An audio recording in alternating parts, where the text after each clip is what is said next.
Hello student, पिछले class में आप लोगों को मैंने यूक्लिड विभाजन प्रमेयिका द्वारा दो धनात्मक पूर्णांकों का एचसीएफ निकालने के लिए बताया था और किसी संख्या का अभाज्य गुणनखंड कैसे निकालते हैं ये बताया था। तो पिछले क्लास का जो वीडियो था उसमें एक मिस्टेक हो गया था कि जो पहला क्वेश्चन मैंने आप लोगों को बताया था यूक्लिड विभाजन प्रमेयिका द्वारा 210 और 55 का एचसीएफ निकालने के लिए, उसमें फर्स्ट ही मेथड में जो है डिवीजन गलत हो गया, जिसके कारण वो सारा क्वेश्चन गलत हो गया था। तो आज मैं उस क्वेश्चन को फिर से बता दे रहा हूँ, लेकिन सेकंड क्वेश्चन जो था वो बिल्कुल सही था। प्रोसेस देखिए दोनों का सेम ही था, बट पहला वाला डिवीजन गलत होने के कारण गलत हो गया और उसका आंसर गलत है, लेकिन दूसरे वाला का आंसर सही है। आप दूसरे वाले के जैसे जो है उसी मेथड से या पहले वाले के मेथड से बना सकते हैं, बस डिवीजन आपको कैलकुलेशन सही करना है। तो चलिए पहले वाले क्वेश्चन को देखते हैं, उसके बाद हम लोग नेक्स्ट पॉइंट पढ़ेंगे। तो स्टार्ट करते हैं आज का क्लास। जैसा कि आप लोग देख रहे हैं यहाँ पर मैंने क्वेश्चन वही लिखा हुआ जो इससे पहले वाले क्लास में पहला क्वेश्चन लिखा था। यूक्लिड विभाजन विधि द्वारा 210 तथा 55 का एचसीएफ ज्ञात करें। तो उसमें गलत होने के कारण मैं यहाँ बता रहा हूँ, तो वहाँ पर मैंने समझा दिया था प्रोसेस, अब यहाँ पर मैं डायरेक्टली बना दे रहा हूँ क्लियरली। तो बताइए ए का वैल्यू कितना होगा 210, बी का वैल्यू क्या होगा 55। तो बताइए क्या करेंगे, बी से ए में डिवाइड करेंगे। रफ चलिए बी से ए में डिवाइड कर देते हैं। 55 से डिवाइड करना है 210। बताइए 3 बार में कितना 165, कितना बचेगा 45। देखिए यही का मिस्टेक हुआ था पिछले वाले वीडियो में, यहाँ पर मैंने 35 लिख दिया था, ठीक है, तो यहाँ पर 45 होता है, इसी कारण से सारा क्वेश्चन गलत हो गया। तो यहाँ पर सही करके आगे भी सही कर दीजिएगा, आंसर सही हो जाएगा। ये 45 आया। तो बताइए लिखेंगे देयरफॉर विभाजन प्रमेयिका से, यानी विभाजन प्रमेयिका मतलब क्या, यूक्लिड विभाजन प्रमेयिका, विभाजन प्रमेयिका से। अब विभाजन प्रमेयिका क्या दिखाए थे, स्टेटमेंट तो अब यहाँ नहीं लिख सकते हैं, तो हम लोग क्या करेंगे, फॉर्मूला जो दिखाए थे वो लिखेंगे, A = BQ + R। बताइए R का मान क्या हो सकता है, R का मान जो होगा वो 0 के बराबर होगा, 0 से बड़ा होगा, लेकिन B के मान से क्या होगा, छोटा होगा। तो बस इसी फॉर्म में इसको अब लाना है। तो इसमें बताइए A का मान क्या है, ये वाला, यहाँ देखिए A 210 है, B का मान 55 यानी ये वाला B का मान।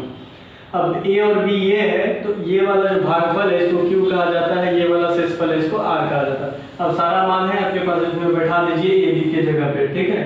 तो बताइए A की जगह पर क्या आएगा 210, देखो यहाँ है बराबर है, बराबर डालेंगे। B के जगह पर क्या आएगा 55, यहाँ पर देखो कुछ नहीं है, तो BQ मतलब क्या, B × Q, ठीक है। तो Q का वैल्यू बताओ कितना है, यहाँ 3, यानी 55 × 3, प्लस है तो प्लस डालेंगे। R की जगह पर क्या आएगा 45, ये इस फॉर्म में आ गया। और इस तरह से हम लोग को सवाल तब तक आगे प्रोसेस करना है जब तक ये वाला जो वैल्यू है R का वैल्यू यही ना है, R यही ना है, R का वैल्यू जब तक 0 नहीं हो जाता है तब तक हम लोग इसको करते रहेंगे, क्योंकि जब तक R 0 नहीं होगा तब तक हमारा एचसीएफ नहीं निकलेगा। जैसे ही R 0 होगा तो जो B का वैल्यू उस कंडीशन में होगा वही B का वैल्यू क्या होगा एचसीएफ। जैसे कि ये देखिए पहला प्रोसेस हो गया। अब देखिए ये तो R 0 नहीं हुआ, लिखेंगे देयरफॉर R ≠ 0। जब R 0 नहीं होता है तो ऐसे कंडीशन में अब A का मान तो अलग चुनना पड़ेगा, तो जो B होता है वो A में कन्वर्ट हो जाता है, जो R होता है वो B में कन्वर्ट हो जाता है। ऐसा कन्वर्ट तब तक होगा जब तक R का मान 0 नहीं हो जाता। चलिए इस बार A का वैल्यू कितना है बताइए 55, B का वैल्यू बताइए 45, इसी के रूप में आप बैठाना है। तो इसको क्या करना पड़ेगा, B जिस तरह से इसमें B से डिवाइड किए थे A में, इसी तरह से इसमें भी कर देना है। तो बताओ 45 डिवाइड करना है 55, 1 बार में 45, कितना बचेगा 10, ठीक है। चलो इसको इसी फॉर्म में ले आते हैं। तो A का वैल्यू कितना है 55 = B का वैल्यू 45, Q का वैल्यू 1 प्लस R का वैल्यू 10, ठीक है। इसमें भी R का मान 0 नहीं हुआ, लिखेंगे R ≠ 0। अब बताओ A का मान क्या होगा, ये वाला, और B का मान क्या होगा, ये वाला। तो बताओ A = 45 एंड B = 10, समझ में आया। चलो इसको मिटा देते हैं, इधर से रफ कर लेंगे साइड में।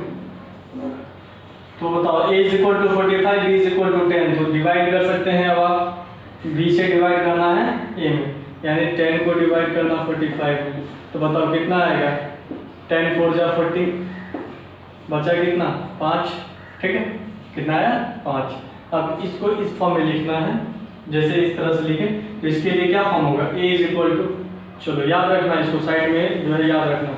चलो यहाँ पे कर देते हैं 10 डिवाइड 45, 10 4 जा 40, बचा कितना 5।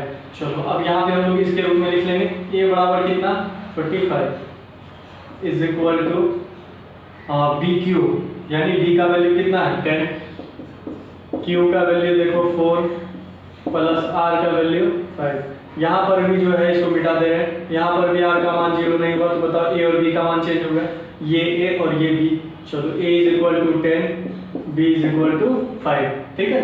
चलो अब इसके बाद जो है क्या करेंगे, सेम प्रोसेस अपनाना है, 5 से डिवाइड करना है 10, 5 2 जा 10, देखो इस बार कैंसिल आउट हो गया। तब a के रूप में लिखेंगे 10 इज इक्वल टू b यानी 5 इंटू q यानी 2 प्लस r का मान कितना 0। चलो इस बार r का मान क्या हो गया 0।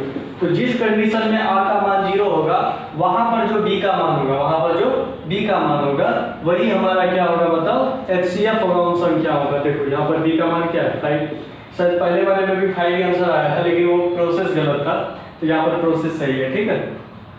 तो बताओ b का मान 5 है, तो जो b का मान होगा वही HCF होगा किसका, जो क्वेश्चन दिया हुआ, लिखेंगे therefore HCF of 210, 55 is equal to कितना होगा 5, जो b का मान होगा। यही हो गया हमारा आंसर, ठीक है। आप लोग इसको सही कर लेंगे और ये क्वेश्चन हमारा जो है अब इस तरह से आप लोगों को आसानी से समझ में आ गया। वो जिनको समझ में नहीं आया वो कमेंट कीजिए, उसको दोबारा समझाया जाएगा। अब हम लोग बढ़ते हैं आगे पॉइंट की ओर। चलिए जैसा कि देख रहे हैं आप लोग, यहाँ पर मैंने एक क्वेश्चन लिखा हुआ है 12, 15 तथा 21 का अभाज्य गुणनखंड विधि द्वारा लघुत्तम समापवर्ती तथा महत्तम समापवर्तक बताएं। तो लघुत्तम समापवर्ती क्या होता है, देखिए समापवर्ती याद कीजिए बताए थे क्या, मल्टीपल के बारे में ना, कॉमन मल्टीपल, ठीक है। और समापवर्तक क्या बताए थे, कॉमन फैक्टर। तो ये महत्तम समापवर्तक है, ये लघुत्तम समापवर्तक है। पिछले स्टेटमेंट में आप लोगों को बताए भी थे कि लघुत्तम समापवर्तक कैसे निकालेंगे, महत्तम समापवर्तक कैसे निकालेंगे। तो चलिए आज हम लोग इसको सवाल की तरह से समझ लेते हैं। तो सबसे पहला देखिए लघुत्तम समापवर्ती निकालने बोल रहा है। सबसे पहले हम लोग जो है, हम लोग को चाहे महत्तम समापवर्तक निकाले या लघुत्तम समापवर्ती, दोनों के लिए हम लोग को क्या करना पड़ेगा, इन सारे नंबरों को अभाज्य गुणनखंड में कन्वर्ट करना पड़ेगा। चलिए सबसे पहले सबको कन्वर्ट कर लेते हैं। बताइए 12 है, 12 का अभाज्य गुणनखंड, उतना लिखने की जरूरत नहीं है। बताइए 12 का अभाज्य गुणनखंड क्या होगा, तो रफ कर लेंगे। 12 का अभाज्य गुणनखंड निकाल लेंगे हम लोग इस तरह से, याद लीजिए बच्चा हम जैसे निकाल। सबसे पहले किससे लगेगा, इसमें 2 से, 2 का आधा 6, फिर किससे लगेगा 2 से 3, ये हो गया इसका अभाज्य गुणनखंड। इसी तरह से निकाल लेना, इसी को लिख लेना है 2 इंटू 2 इंटू 3, ठीक है। ये हो गया अभाज्य गुणनखंड। अब 15 का अभाज्य गुणनखंड निकाल लेते हैं। अच्छा चलो एक चीज और ध्यान दो, इसको हम लोग क्या करेंगे, पावर के रूप में कन्वर्ट कर लेंगे। इसको बताओ कितना पावर, जिस पर कुछ नहीं पावर उस पर 1 पावर हमेशा रहता है, ठीक है। और 1 जिसका सेम बेस वाला, याद कीजिए क्या कर रहा था स्टेटमेंट, पहला स्टेटमेंट बोला तो सबका क्या करना है, अभाज्य गुणनखंड निकाल लेना है।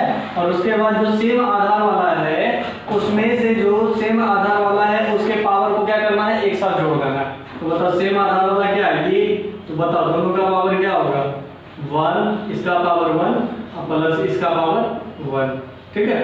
और ये क्या हो जाएगा इंटू 3 टू द पावर 1, ये तो अदर पावर वाला है, इसीलिए ये टोटली कितना हो जाएगा 2 पर पावर कितना, बताओ 2 इंटू 3 पर पावर 1। समझ में आया, इसको हम लोग ये लिख सकते हैं, इसी मेथड में हमको कन्वर्ट करना है। चलो अब इसके बाद 15 का निकाल लेते हैं। 15 के लिए भी यही प्रोसेस अप्लाई करेंगे।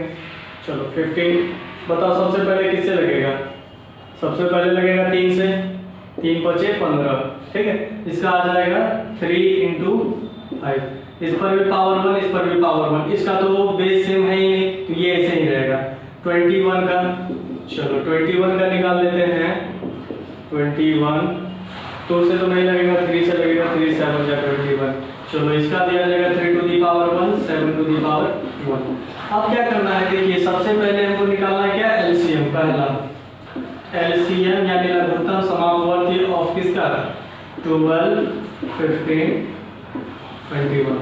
तो याद करो लघुत्तम समापवर्ती निकालने के लिए क्या बोला गया था कि जो सेम आधार वाला टर्म है जो सेम आधार वाला टर्म है उसमें जो सबसे बड़ा पावर होगा उसको लिखना है। तो चलो देखो, सेम आधार वाला जो तीनों में सेम है उसमें क्या है, देखो इसमें भी 3 है, इसमें भी 3 है, इसमें भी 3 है, इसके अलावा कोई सेम आधार है नहीं।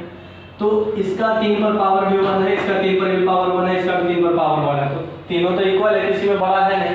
यदि मान के चलो इस पर 3 पर पावर 2, इस पर 3 पर पावर 1, 3 पर पावर 1 बता, हम लोग क्या लिखते 3 पर पावर 2।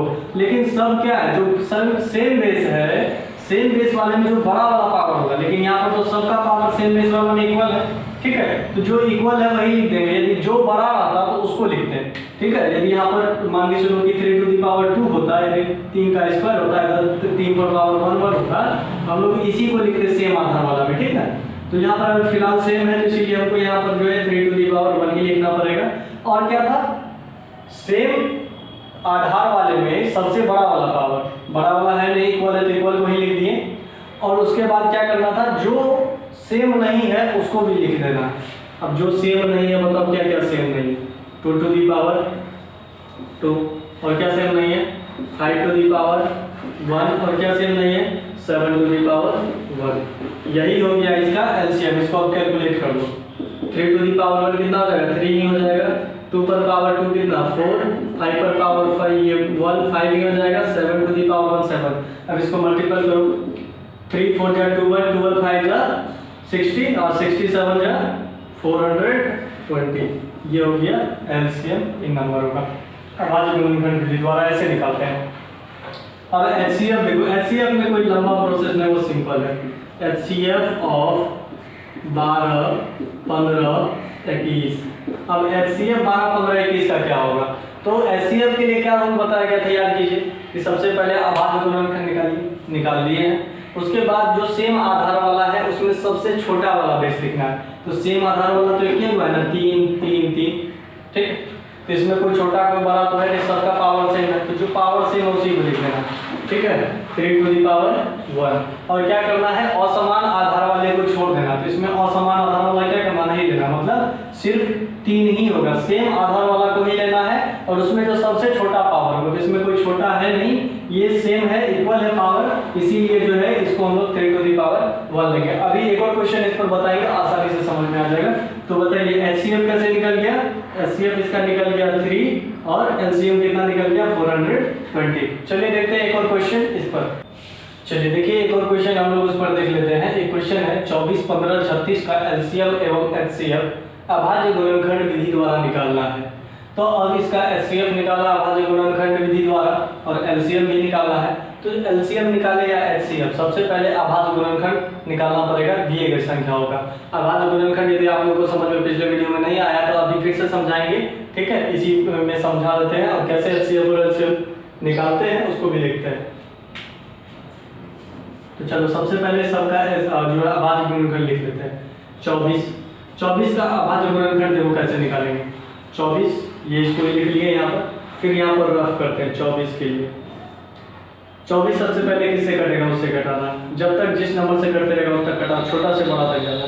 तो बताओ ये 12 बार में कटेगा, ये फिर कितना बार में 6 बार में, ये फिर 3 बार में। अब 3 तो 3 से ही कटेगा, तो ज़्यादा इसको कटाने की क्या जरूरत है। अब इसको जो भी आया है ये साइड वाला, यही इसका अभाज्य गुणनखंड हो गया। चलो इसको लिख लेते हैं 2 × 2 × 2 × 3। देखो 2 3 बार है, 3 बार है, 3 1 बार है। अब यहाँ पर ध्यान दो, इसको हम लोग पावर के रूप में कन्वर्ट कर लेते हैं। पावर के रूप में कन्वर्ट करने का मतलब जो सेम बेस वाला है उसको एक साथ लिख देते हैं। इस पर पावर 1, इस पर पावर 1, इस पर पावर 1, इस पर पावर 1। तो यहाँ एक रूल होता है कि जिसका बेस सेम होता है ना, उसका पावर आपस में जुड़ जाता है। तो बताओ ये सेम पावर वाला है, इसका पावर सबको जोड़ दो, 1 + 1 + 1। इसका पावर, इसका पावर, इसका पावर, देखो 3 पावर जुड़ी है, इनटू इसका तो कोई बेस सेम है नहीं, तो ये ऐसे ही रह जाएगा। बताओ 2 पर पावर कितना हो जाएगा 3, इंटू 3 पर पावर कितना हो जाएगा 1, ठीक है। अब यही हो गया हमारा 24 का अभाज्य गुणनखंड, और इससे हमको आसानी होगा सवाल बनाने में। चलो अब 15 का निकाल लेते हैं। 15 का निकालने के लिए सेम प्रोसेस अप्लाई करेंगे। 3 से लगेगा सबसे पहले, 3 5 जा, यानी इसका हो जाएगा 3 to the power 1 × 5 to the power 1। जिस पर कुछ नहीं पावर तो उस पर 1 पावर होता है। अभाज्य गुणनखंड इसी तरह से निकाल लेना। इसके बाद 36 है। अब 36 का निकाल लेते हैं, चलो इसी मेथड से। अभाज्य गुणनखंड इसी तरह से निकाला। सबसे पहले 2 से लगेगा 18 दूना 36, 2 से लगेगा 9 दूना 18, 3 से लगेगा 3 तिया 9। चलो इसको लिख लो।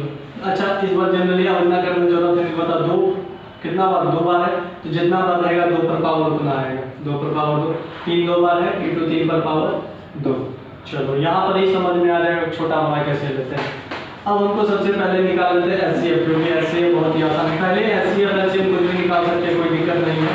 तो एचसीएफ निकाल लेते हैं 24, 15 और 36 का। तो ध्यान दो, एचसीएफ 24, 15 और 36 का जो निकालेंगे वो कैसे निकलेगा। तो यहाँ पर ध्यान दीजिए कि जो है ये जो आपका जो दिया गया नंबर है, इसका जो है हम लोग क्या करेंगे कि जो अभाज्य गुणनखंड आया है उसमें जो एचसीएफ के लिए जो सेम आधार वाला पद है उसमें सबसे छोटा पावर लेना। तो बताओ सेम आधार वाला टर्म क्या है। ये रहा एक, ये वाला एक, और ये वाला एक, और ये वाला एक। इन तीनों में से तुमको सेम बेस वाला जो तीनों में आ रहा है ऐसा कौन सा है। ये यहाँ 3 आ रहा है कि नहीं आ रहा। 3 जो आ रहा है इसका मतलब है कि ये सेम बेस वाला, सेम बेस वाला में सबसे छोटा पावर लेना है। सबसे छोटा पावर क्या है बताओ, 1। तो 2 तो बड़ा हो गया, तो 3 टू दी पावर 1। और जो सेम बेस वाला नहीं है, देखो 2 इसमें है, इसमें है, लेकिन इसमें नहीं है, इसका मतलब इसको छाड़ दो। ठीक है, जो सेम बेस वाला उसी को सिर्फ लेना है। तो इसमें सेम इसमें आ रहा है लेकिन इसमें नहीं आ रहा, इसीलिए इसको हटा दो। तो बता एचसीएफ 24, 15 और 36 का कितना हो गया, 3 पर पावर 1 यानी 3। यदि एलसीएम का बात करें, चलो इधर एलसीएम निकाल देते हैं। नंबर 2, एलसीएम ऑफ 24, 15 और 36 यदि निकाले तो कितना निकलेगा। तो एलसीएम का रूल कहता है कि सबसे पहले सेम बेस वाले में से सबसे बड़ा पावर लिखेंगे। तो सेम बेस वाला 3 है, 3 में सबसे बड़ा पावर 3 टू दी पावर 2 यानी 3 का स्क्वायर। और जो बिना सेम बेस वाला भी है उसको भी लिख देना। बिना सेम बेस वाला क्या है, 2 टू दी पावर 3 और 5 to the power 1। 2 to the power 3, ठीक है, 2 टू दी पावर 3 इंटू, और देखो इसमें जो है बेस जो है ना, जो एक सेम बेस भी दिख रहा है, इसमें से जो बड़ा वाला पावर होगा उसी को लिखना है। इसमें नहीं आ रहा है तो इसका देखो 2 टू दी पावर 2 है, 2 टू दी पावर 3 है, तो 2 में जो आ रहा है ना इसमें सबसे बड़ा पावर वाला बेस लिखना है, और समान आधार वाले में भी बड़ा वाला पावर लिखना है। चलो, और जो है ये क्या आ गया, एक 5 टू दी पावर 1। चलो इसको मल्टीपल कर लेते हैं। 3 का स्क्वायर यानी 9, 2 का क्यूब यानी 8 और 5, ये हो जाएगा 72 इंटू 5। चलो कर लेते हैं, 2 5 या 10, 1 36, 360। ये हो गया एलसीएम इसका और ये हो गया एलसीएम इसका। आप लोगों को आसानी से समझ में आ गया होगा। अब हम लोग बढ़ते हैं नेक्स्ट पॉइंट की ओर।